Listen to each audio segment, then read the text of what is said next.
नमस्ते दोस्तों, मैं किन्नरी दुबे राशि ज्योतिष में आप सभी का स्वागत करती हूँ। हमने पहले देखा था कि मंत्रों की शक्ति क्या है।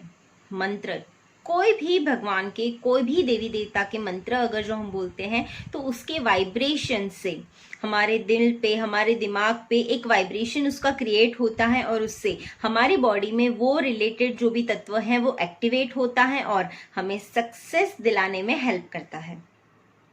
आज हम बात करेंगे मंत्रों की शुद्धि के बारे में। डॉपलर थियरी भी कुछ कुछ हमारे शास्त्रीय विवरण से मिलती जुलती है, अतः ध्वनि की शक्तियों के दर्शन में भी हम अग्रेसर थे, ये हमें मानना चाहिए, क्योंकि डॉपलर थियरी तो बहुत बाद में आई। हमारे वेद उपनिषद तो बहुत पहले बने हुए हैं। परिभाषाएं, उनका जो शायद एक्सप्लेनेशन का तरीका है वो शायद थोड़ा अलग अलग हो सकता है, लेकिन मंत्रों में शुद्धि होना बहुत ज्यादा जरूरी है। इसी कारण से हमारे महान मनीषियों ने उग्र तपस्या से परिणित वर्णोच्चारण प्रक्रिया का आविष्कार किया हुआ है। वर्णोच्चारण साइंस, प्रोनाउंसिएशन कैसे होना चाहिए, स्वर कैसे होने चाहिए, उसका हमने आविष्कार किया हुआ है। हृदय का प्राधान्य हर जगह है। जैसे मुझे कोई भगवान से श्रद्धा है तो मैं उनके हर प्रकार के पाठ करूंगी, उनकी हर प्रकार के अनुष्ठान में सहभागी होने की कोशिश करूंगी, लेकिन इसका ये मतलब जरा भी नहीं है कि वहां पे मंत्रों के उच्चारण का महत्व खो जाता है। उच्चारण का महत्व उतना ही है।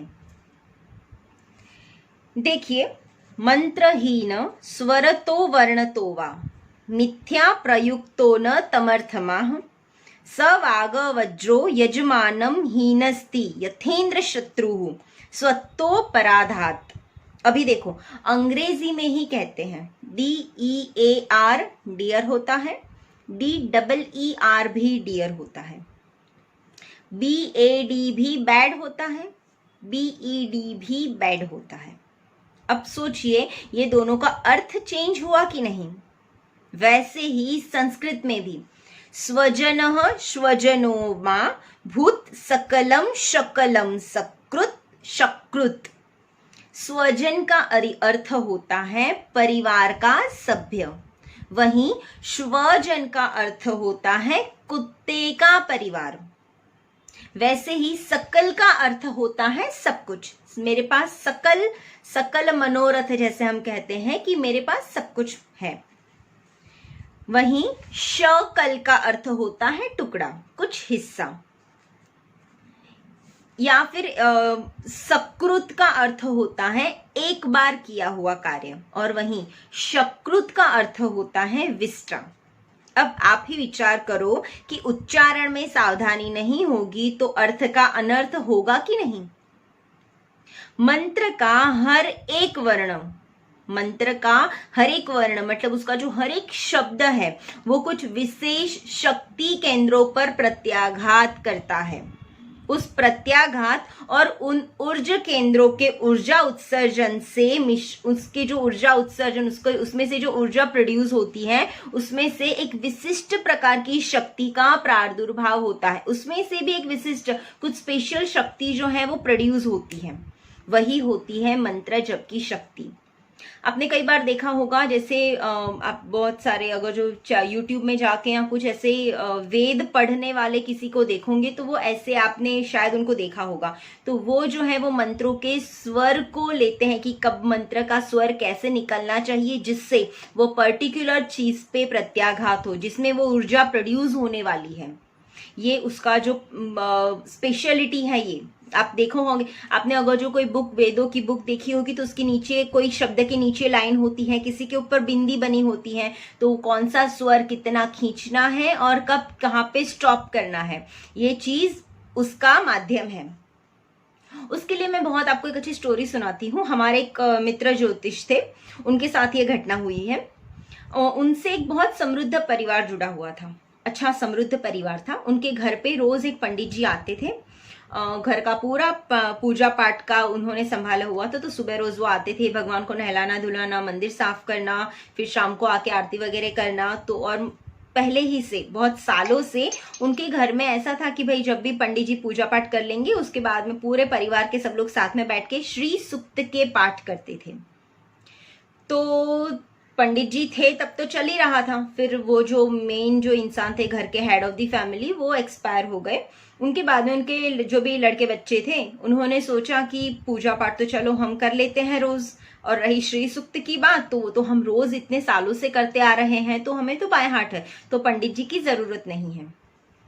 तो उन्होंने पंडित जी को मना कर दिए कि भैया पंडित जी अब आप नहीं आना, हम हमारा भगवान जी का जो भी कार्यक्रम है हम देख लेंगे। पंडित जी ने कहा ठीक है। अब रोज नित्य कर्म होने लग गए, भगवान जी की पूजा पाठ होती थी, पूरा परिवार साथ में बैठ के श्री सूक्त के पाठ करता था। तो उन थोड़े दिन कार्य ये सारी चीजें चली। उसके बाद में वो जो लड़का था उन्होंने सोचा कि श्री सूक्त में एक श्लोक है कि अलक्ष्मीर में नश्यताम त्वाम वृणे, मतलब जो भी हमारी अलक्ष्मी है वो नाश हो जाए। लक्ष्मी का मतलब सिर्फ पैसा नहीं होता है, लक्ष्मी का मतलब समृद्धि है, संपन्नता है, प्रसिद्धि है, उसको भी हम एक तरह की लक्ष्मी मान सकते हैं। तो जो अलक्ष्मी कुछ बुरी चीजें हैं अगर जो, तो उसका नाश हो जाए, वो श्लोक का मतलब है।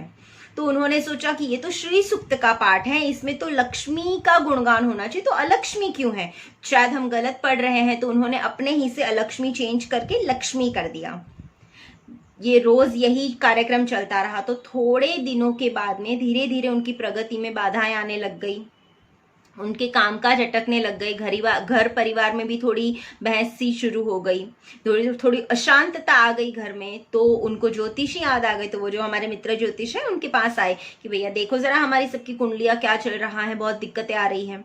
उन्होंने पूरी स्टडी वगैरह करी कि नहीं उतनी कुछ खास प्रॉब्लम नहीं है जैसे आप बता रहे हो। तो उन्होंने पूरा बताया कि भैया बहुत ज्यादा परेशानी है। तो वो जो हमारे ज्योतिष थे उन्होंने बोला कि शायद वो पंडित जी को आपने मना कर दिए थे, तो शायद ऐसे कुछ दिक्कत हो सकती है, तो आप उनको वापस लगवा लीजिए। तो उन्होंने कहा ठीक है। अब वो पंडित जी को वापस बुलवा लिए। पंडित जी रोज आने लग गए, वही पूजा पाठ पूरा करने लग गए।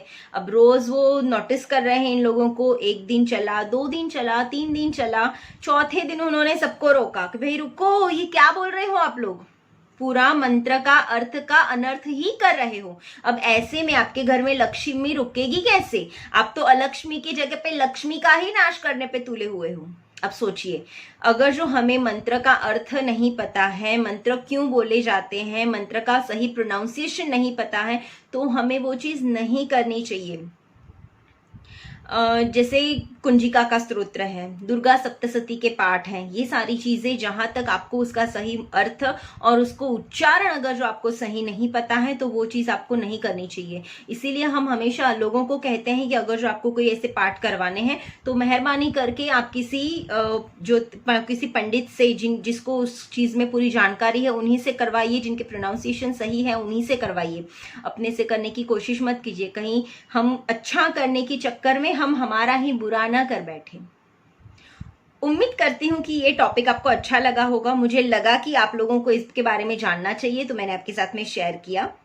और भी कुछ ज्यादा जानकारी के लिए, ज्योतिष रिलेटेड जानकारी के लिए आप मुझे संपर्क कर सकते हैं। और मेरी YouTube चैनल है राशि ज्योतिष, उसको सब्सक्राइब करना मत भूलिए।